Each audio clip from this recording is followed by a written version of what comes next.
Saudara, hari ini tema yang akan kita bahas yaitu sudah tidak asing lagi dan akan menjadi perhatian yang khusus di dalam dunia pendidikan kita, yaitu topik tentang bullying. Saudara, topik tentang bullying ini kita akan coba memaparkannya menjadi dua bagian, dan part ini menjadi bagian yang pertama, yaitu kita akan melihat sebenarnya apa sih penyebab dan juga dampak dari bullying tersebut. Sedangkan nanti pada bagian yang kedua, yaitu Sabtu yang akan mendatang, kita akan membahas tentang bagaimana mengatasinya.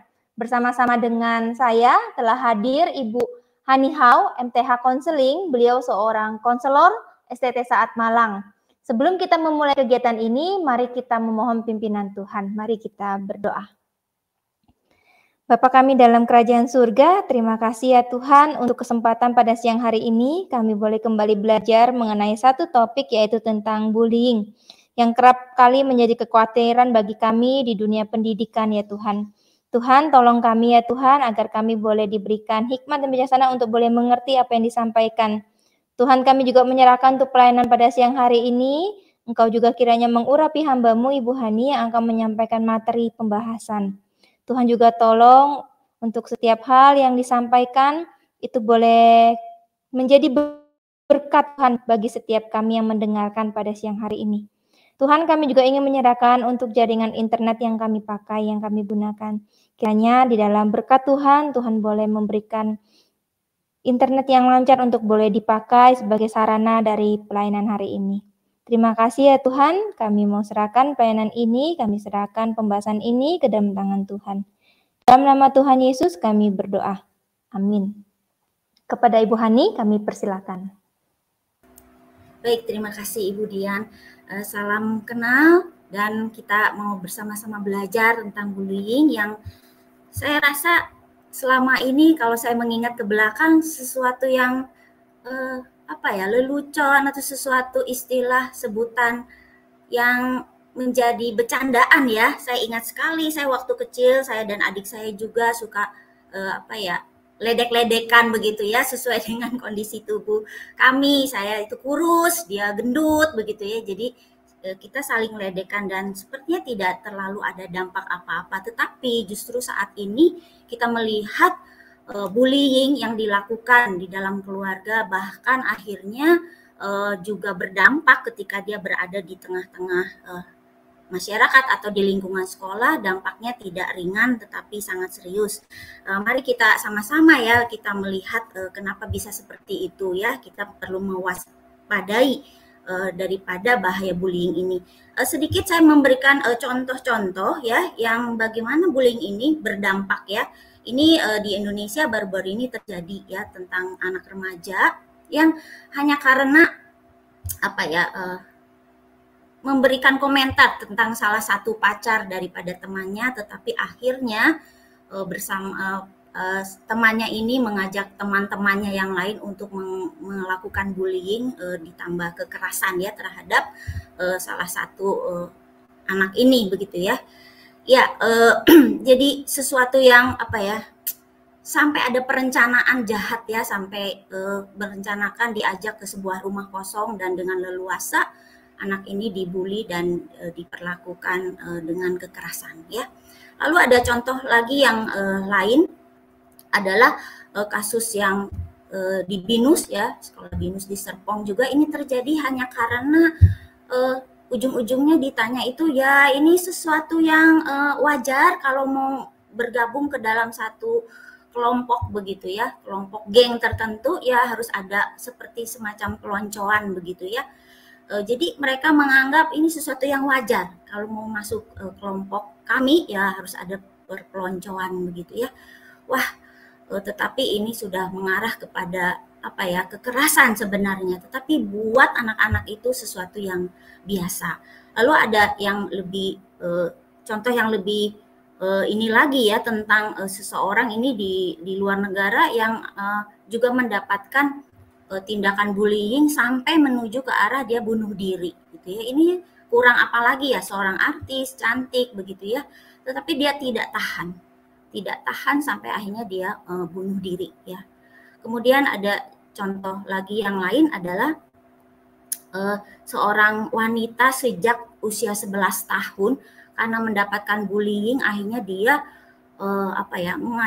melakukan operasi plastik dan akhirnya menjadikan diri dia Barbie gitu ya.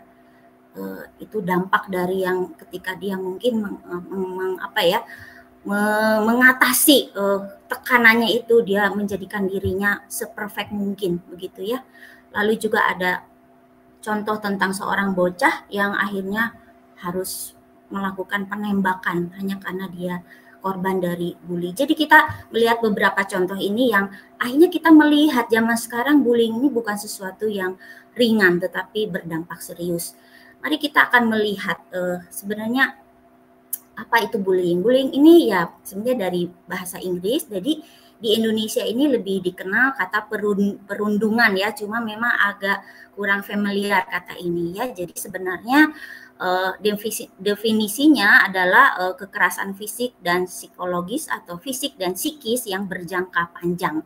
Bisa dilakukan oleh satu individu atau kelompok ya, di mana korban ini jadinya merasa tidak punya kemampuan untuk mempertahankan atau melindungi dirinya. Bahkan sudah masuk di dalam undang-undang ya. Jadi tentang bullying ini masuk di dalam ranah hukum.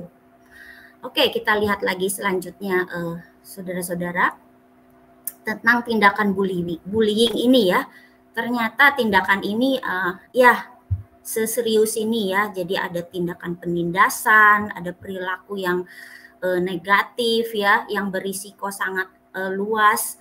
Lalu kita garis bawahi lagi, menyalahgunakan kekuasaan ya. Memang biasanya kakak kelas atau orang yang berkuasa atau orang yang punya kedudukan atau ekonominya lebih kuat itu biasanya yang di atas yang menindas yang lebih lemah. Walaupun ini tidak kekecualian, ada juga yang sebaliknya, tetapi secara umum ya, memakai kekuasaan atau kedudukan yang lebih tinggi untuk mengintimidasi seseorang ya. Termasuk sebenarnya saudara yang perlu digarisbawahi adalah yang pasif menonton atau mengolok-olok atau juga zaman sekarang tuh merekam gitu ya. Itu pun sebenarnya termasuk tindakan bullying. Oke, saudara-saudara, kita lihat lagi lebih lanjut penyebab bullying. Nah, biasanya ada beberapa penyebab. Tadi sekilas saya sudah sebutkan ya. Karena penampilan fisik yang berbeda ya. Ini paling umum terjadi di kalangan anak remaja. Fisik seseorang yang berbeda, entah itu terlalu gemuk atau terlalu kurus gitu ya. Bahkan terlalu cantik atau buruk rupa begitu ya. Jadi fisik begitu ya, fisik penampilan mungkin juga ya, modis kah atau tidak modis, itu pun mengancam seseorang itu mendapatkan bullying dari teman-temannya begitu ya. Lalu bisa juga perbedaan kelas ya. Kelas itu di sini ya semacam misalnya perbedaan status begitu ya, ekonomi atau etnis begitu ya. Ini juga memacu bullying juga ya, tindakan bullying oleh orang-orang sekitarnya ya. Oke, kita juga lihat penyebab bullying yang lain.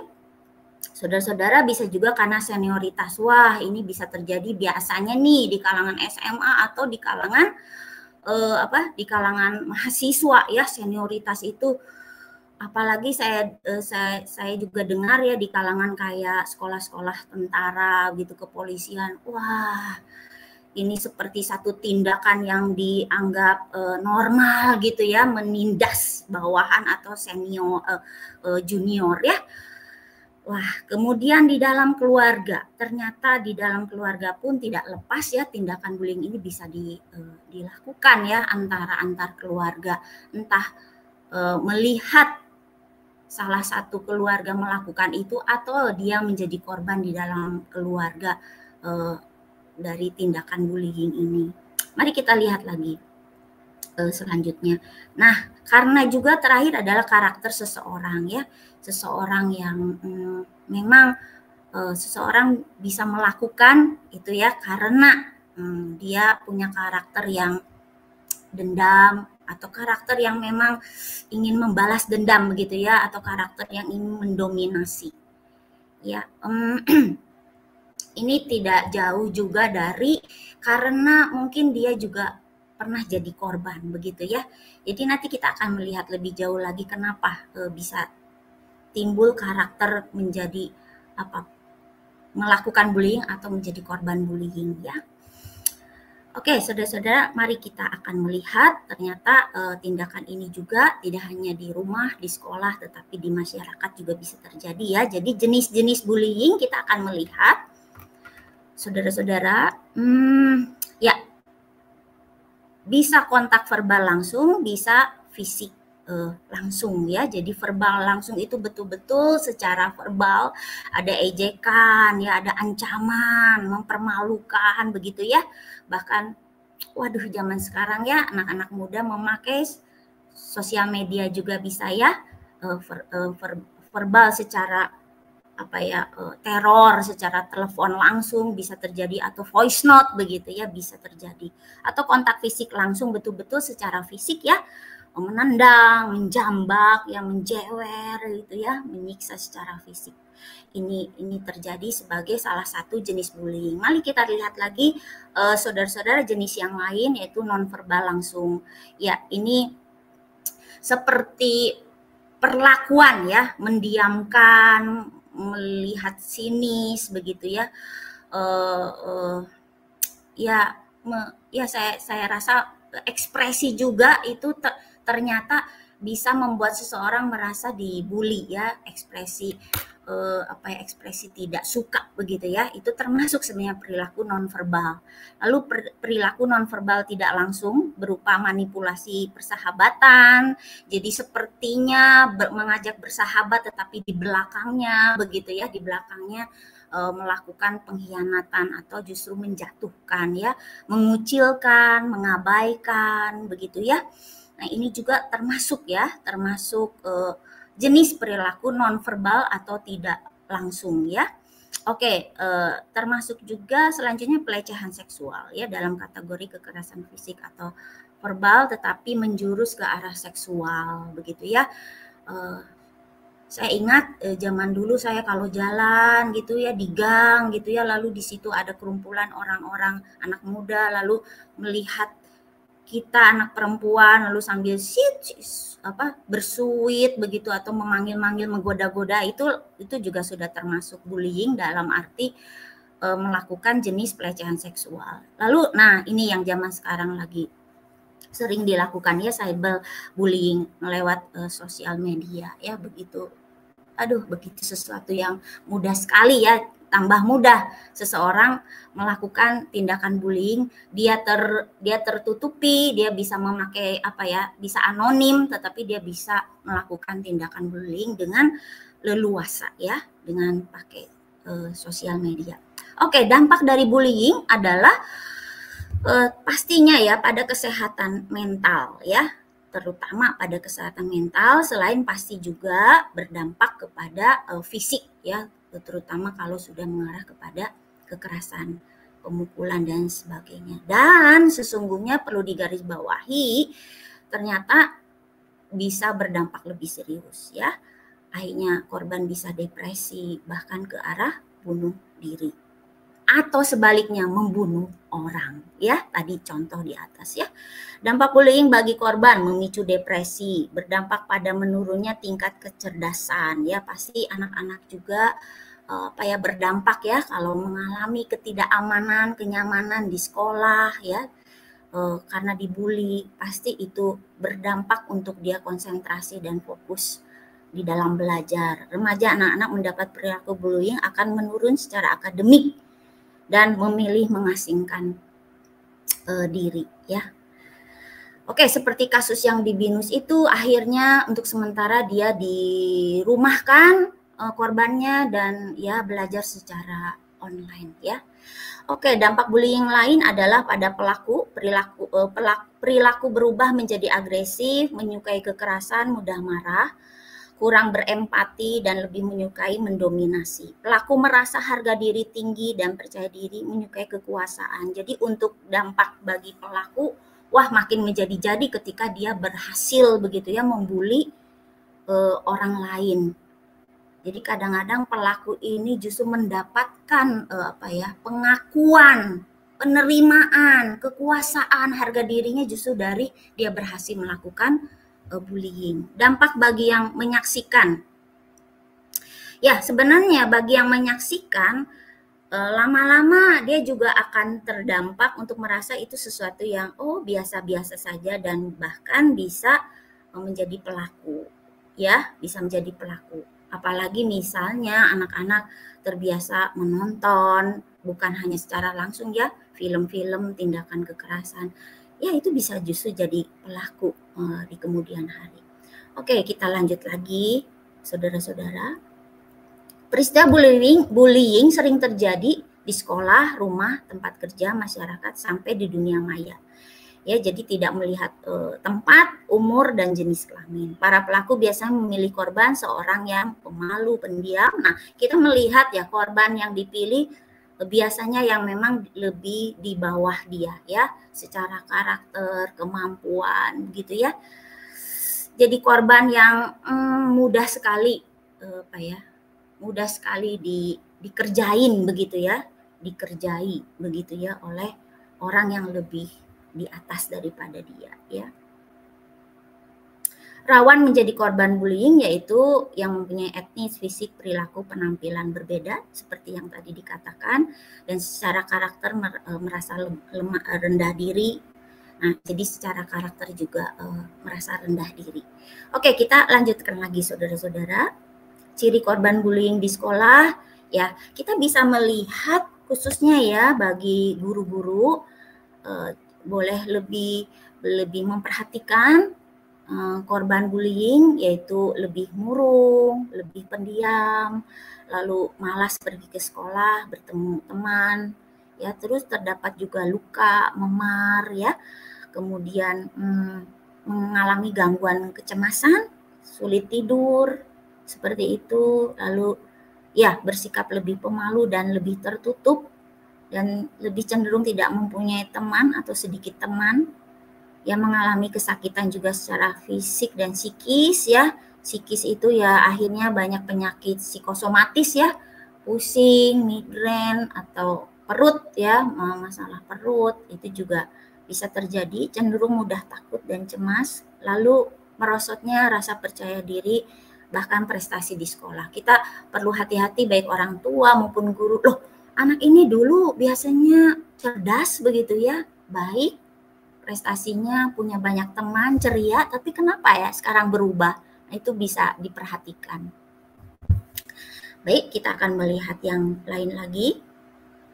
Korban bullying cenderung merasa tertekan. Nah, ini ya, ciri yang lain tertekan, lalu mengalami keluhan psikosomatis, ya seperti tadi saya sudah katakan di atas, lalu mengalami trauma ya, trauma ini jadi tidak mau bertemu orang banyak, bisa ya, maunya menyendiri, bahkan masuk ke depresi, dan keinginan untuk bunuh diri meningkat 2 kali. Sudah mulai berpikir atau sudah mulai mencoba sekali, 2 kali, tapi misalnya gagal, dia akan mencoba lagi.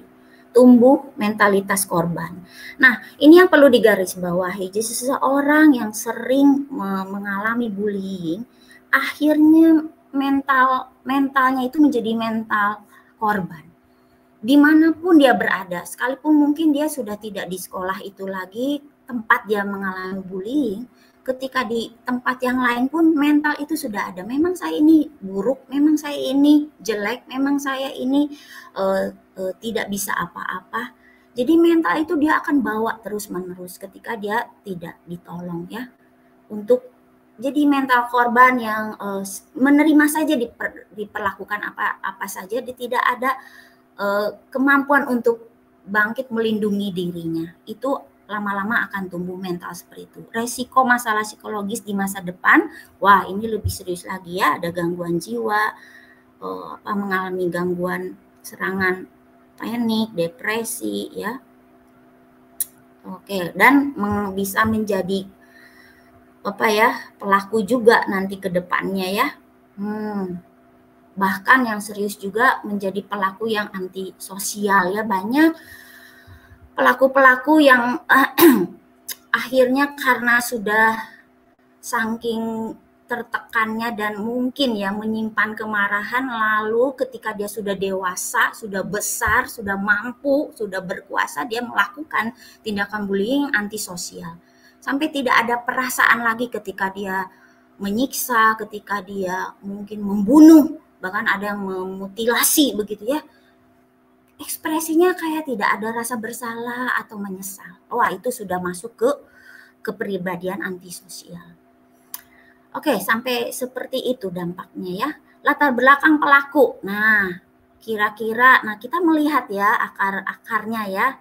Melihat orang tua bullying, mungkin antar pasangan atau media kekerasan ya. Jadi anak yang melihat papa mamanya biasa melakukan tindakan bullying sambil misalnya mengejek satu dengan yang lain ya.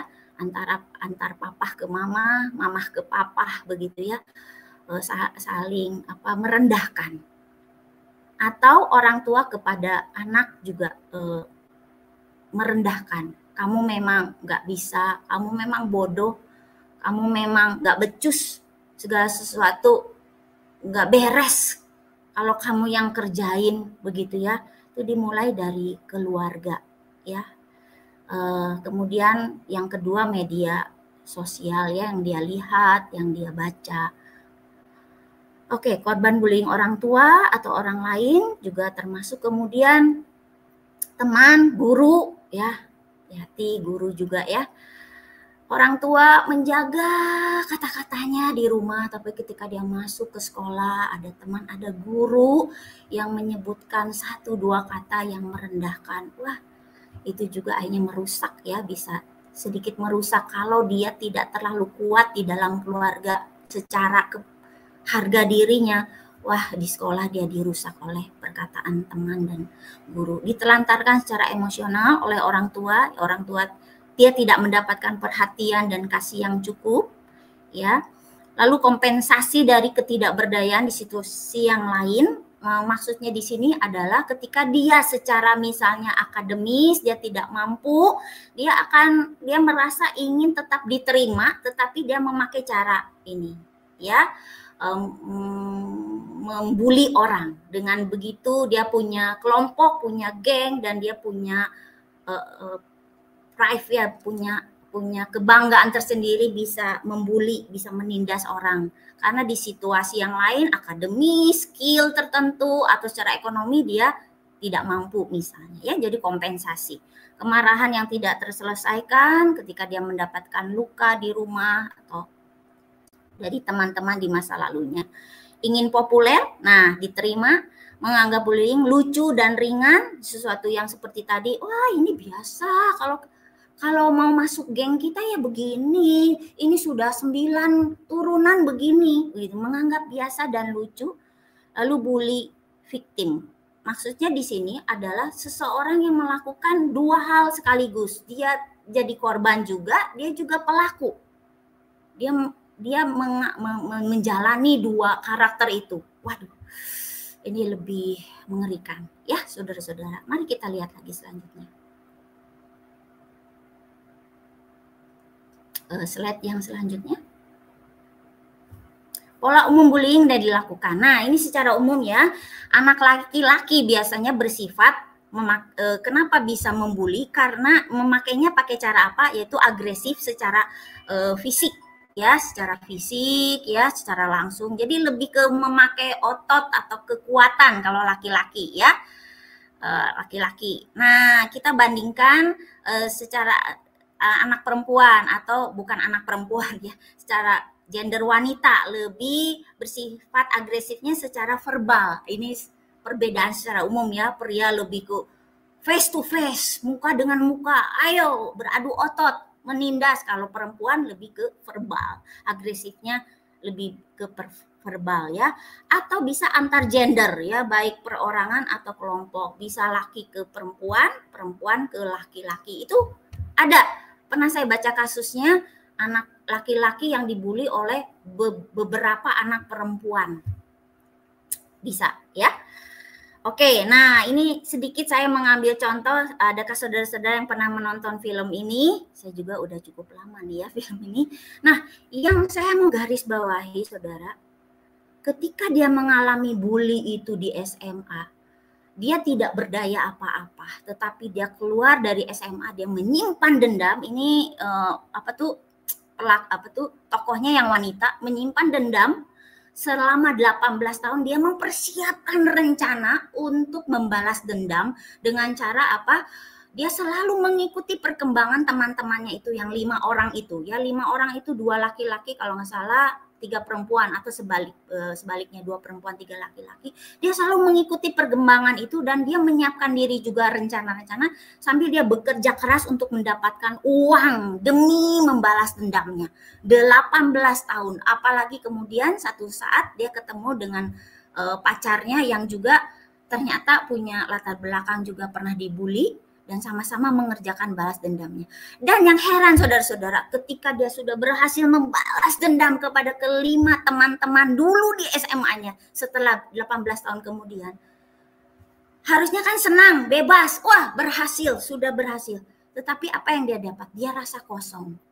Karena korban mental korbannya itu, dia merasa sekarang ya memang saya bukan siapa-siapa, saya tidak ada artinya apa-apa. Untuk apa saya hidup sudah tidak. Jadi selama ini dia hidup dengan goal, tujuan ingin balas dendam. Setelah itu terlaksana, tidak ada lagi tujuan hidup yang lain. Akhirnya dia mau bunuh diri karena merasa kosong. Wah, luar biasa sekali. Ini dikatakan sih kisah nyata yang dibuat film. Oke, saudara-saudara, di akhir saya mau mengatakan bahwa firman Tuhan yang ditulis oleh Raja Salomo, orang yang menggunakan kekerasan menyesatkan sesamanya dan membawa dia di jalan yang tidak baik, ya.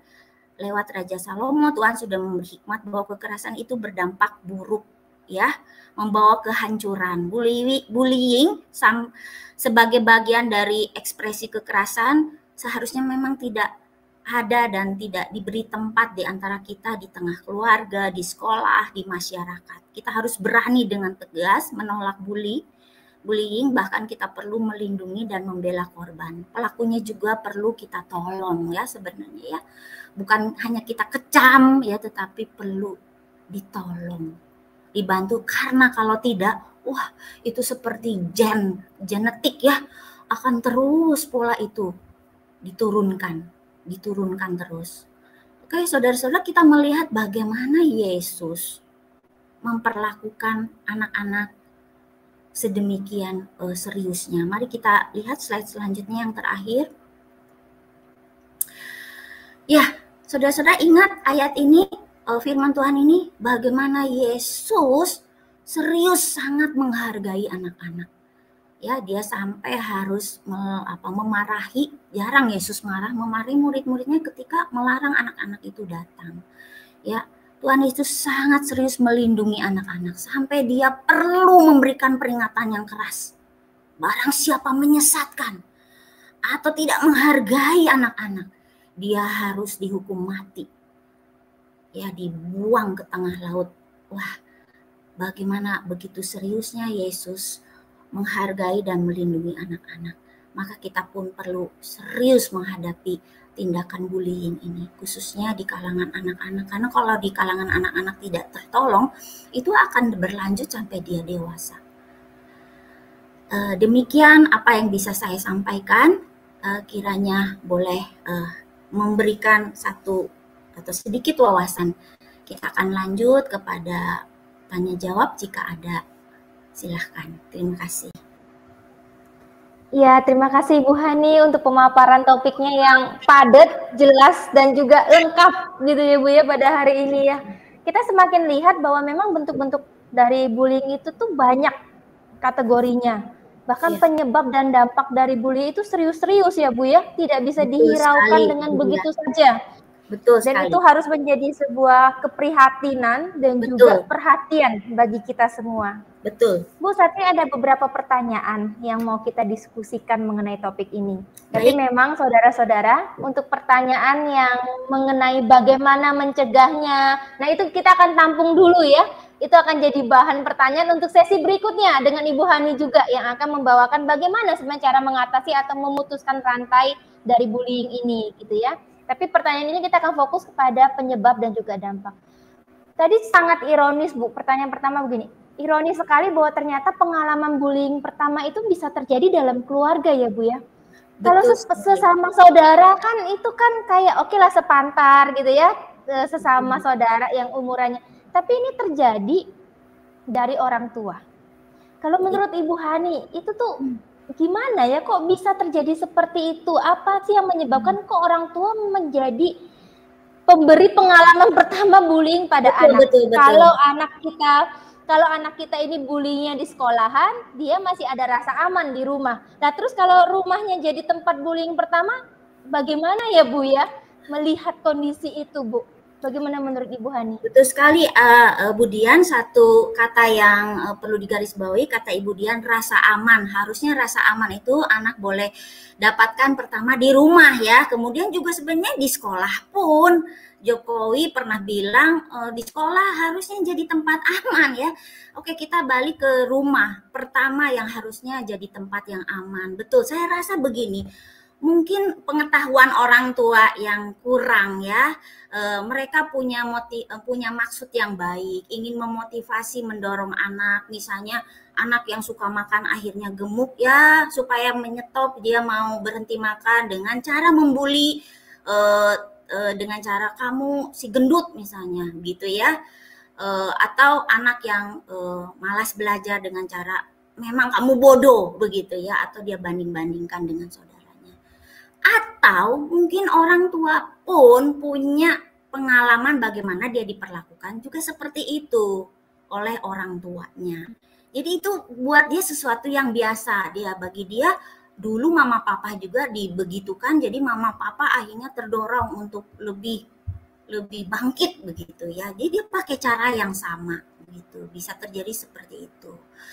Antar saudara ya, begini, saya merasakan kalau di tengah keluarga atau antar saudara sepertinya luka itu tidak terlalu dalam, tetapi yang bahaya begini Ibu Dian, ketika di tengah keluarga dia sudah terbiasa mendapatkan bullying entah dari orang tua atau antar saudara, walaupun ada luka, tetapi akhirnya luka itu ketika dia masuk ke sekolah atau ke masyarakat akan lebih diperdalam lagi. Jadi kalau sudah ada cikal bakal luka, lalu dia tuh nggak punya fondasi yang kuat, harga kepercayaan dirinya sudah agak goyang di tengah keluarga, wah lebih digoyangkan dan lebih terluka lagi ketika dia dapat lagi di luar rumah. Begitulah kalau saya melihatnya, Bu Dian. Jadi memang penting banget untuk orang tua itu juga dapat edukasi bagaimana cara, bagaimana mengatasi luka dia yang lama seperti Betul itu. Sekali. Betul enggak sekali. Lagi ke anak, dan saya agak sedih sih, maksudnya orang tua menjadi pelaku bullying pertama dalam pengalaman betul anak. Sekali, Dian, betul. Tanpa disadari tentunya, saya merasa tidak ada orang tua yang bermaksud jahat, tetapi tanpa disadari dan karena kurang pengetahuan itu untuk memulihkan diri lebih dahulu, bagaimana dia juga pernah jadi korban ya, terluka oleh keluarga asal. Iya. Wah, ini menarik sekali, jadi pengingat kita semua sebagai ibu-ibu ya, sebagai ibu-ibu seperti itu ibu-ibu ya. Jadi kita memang ya keluarga kita harusnya jadi tempat yang aman buat anak-anak seperti itu ya. Dan itu akan menjadi fondasi yang kuat. Nah, pertanyaan berikutnya Bu, sebenarnya apa sih Bu yang paling umum yang menjadi alasan seorang anak ini menjadi pelaku bullying? Apakah ini tuh soal hierarki kekuasaan atau kekuatan yang tadi Bu katakan di awal, atau kita bisa kasih gimana ya, kita apakah bisa kasih tahu ke anak kita tanda-tanda apa yang kalau mereka lihat di sini, nah ini harus dihindari karena ini pelaku bullying, apa mengarah ya, kita nggak bisa label tapi mungkin akan mengarah, jadi sehingga untuk bisa gimana ya, supaya kayak bisa mengantisipasi kali ya, seperti itu ya Bu ya. Apa seperti itu Bu? Oke, jadi tadi beberapa hal yang saya garis bawahi seseorang bisa menjadi pelaku, yaitu dia pernah jadi korban. Lalu yang kedua, mungkin memang pada dasarnya di tengah keluarga dia melihat kekuasaan, entah itu mungkin khususnya ya dari ayah begitu ya, yang punya kuasa, punya otoriter, memperlakukan ibunya memperlakukan anak-anak dengan semena-mena, itu menjadi contoh juga. Akhirnya di luar rumah dia mencontoh itu, dia juga mencontoh otoritas ayahnya diperlakukan secara negatif, memperlakukannya atau menggunakannya secara negatif. Apalagi Budian, tadi saya sempat garis bawahi, kalau dia itu tidak punya jalur mengekspresikan dirinya dengan tepat ya, misalnya di jalur akademik dia tidak mampu ya, di jalur skill, kemampuan, hobi dia juga tidak mampu misalnya. Jadi satu-satunya yang dia punya adalah kekuasaan, misalnya secara otoriter, status ayahnya sebagai pejabat kah misalnya begitu ya. Jadi setiap anak tuh membutuhkan satu saluran untuk dia, ini loh aku, begitu loh. Nah, ini yang mungkin jadi prihatin untuk keluarga untuk bisa melihat di mana anak menyalurkan anaknya dengan tepat. Kalaupun tidak secara akademik, coba lihat hal-hal yang lainnya. Yang saya tahu di luar negeri itu ekstrakurikulernya lebih jauh bervariasi untuk membuat anak itu, kalau di sini nggak bisa, coba diarahkan, mungkin ada digali di tempat yang lain, dia bisa eksis tentang dirinya, kemampuan dirinya. Jadi jangan sampai dia ambil salah jalur, yaitu dengan tindakan bullying dia mendapatkan eksis itu, karena dia tidak mendapatkan atau diarahkan kemampuan atau kelebihan diri dia. Begitu. Apakah cukup bisa ditangkap? Iya, berarti memang ada banyak faktor yang bisa membuat seseorang itu menjadi pelaku, dan kita tuh kalau memang mau membimbing mereka harus melihat beberapa faktor kemungkinan itu ya Bu ya. Faktor memang dirinya, faktor memang hierarkinya, faktor memang beberapa hal-hal lain seperti itu ya. Betul. Korbankah seperti itu ya. Melihat contoh, betul. Nah ini Bu, berkaitan dengan dampak. Kita kan kalau lihat pemaparan Ibu, akhirnya dampak bullying ini tuh memang, boleh nggak sih kalau saya katakan bahwa dampak bullying itu tuh bersifat jangka panjang nih? Kalau kita nggak itu bisa bersifat jangka panjang gitu kan ya. Nah, bagaimana, apakah Bu korban bullying di masa depan itu tuh punya tendensi untuk mengalami gangguan mental? Terus bagaimana kami sebagai orang awam itu boleh melihat tuh gejala-gejala sehingga dapat menolong orang tersebut? Mungkin memang ini akan jadi bahas ke depan ya, tapi mungkin 1-2 poin gitu loh. Kalau sampai memang ini jadi tendensi jangka panjang, ini punya bisa mengarah ke gangguan mental, bagaimana kita bisa mendeteksi itu, Ibu?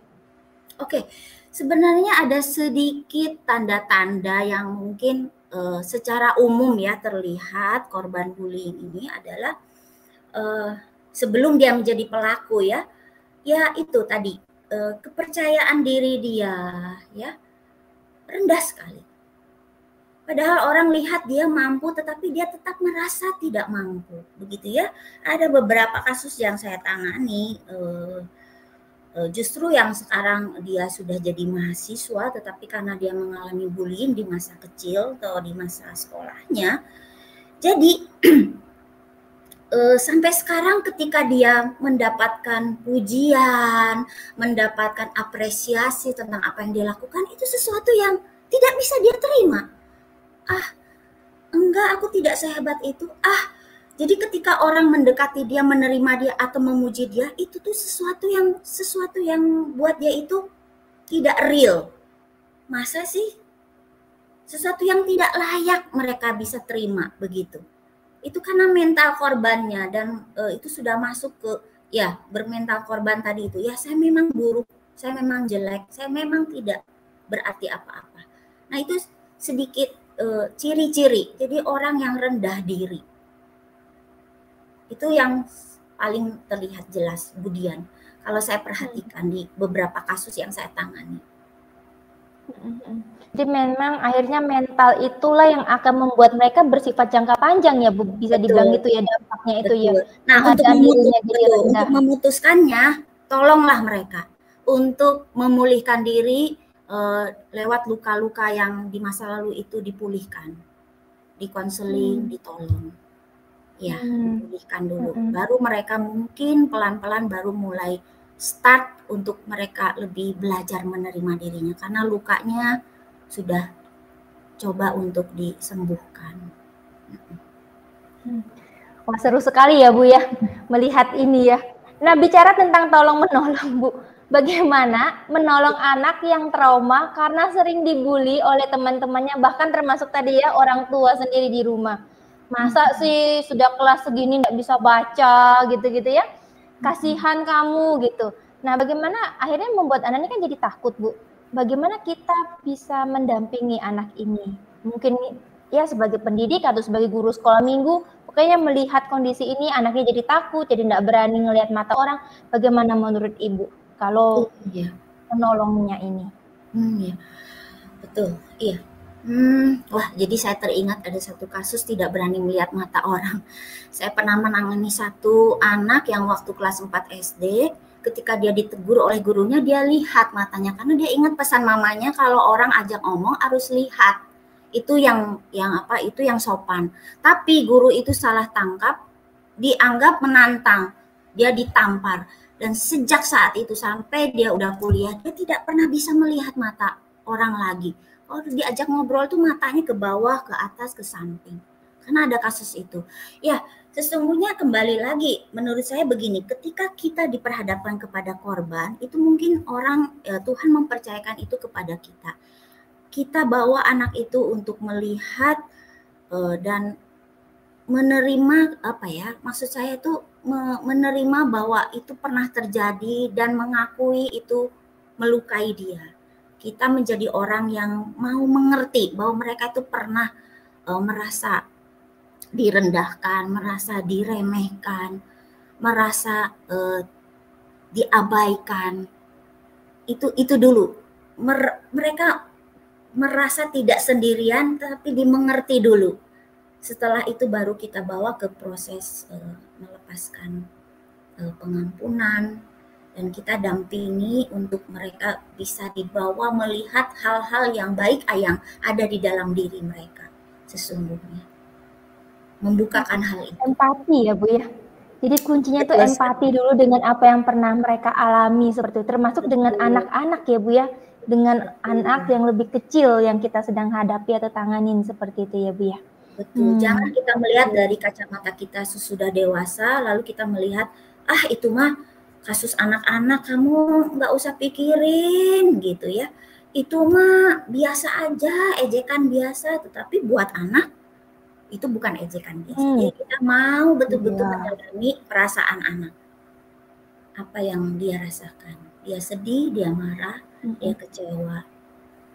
Kita pahami. Iya. Wah, terima kasih Bu Hani untuk pemaparannya, untuk materinya, dan bahkan untuk diskusinya yang sangat menarik sekali, membuka wawasan sekali buat kita semua. Saudara, kita sungguh berterima kasih buat kehadiran Ibu Hani di dalam diskusi kita pada hari ini. Kiranya ini dapat menjadi berkat buat kita semua dimanapun kita berada pada siang hari ini ya. Bu, sebelum kita mau menutup kegiatan kita pada siang hari ini, nanti akan ditutup oleh Bu Hani, doa penutupnya. Mungkin ada 1-2 kalimat yang Ibu mau rangkumkan sebagai pengingat untuk kita semua, closing statement.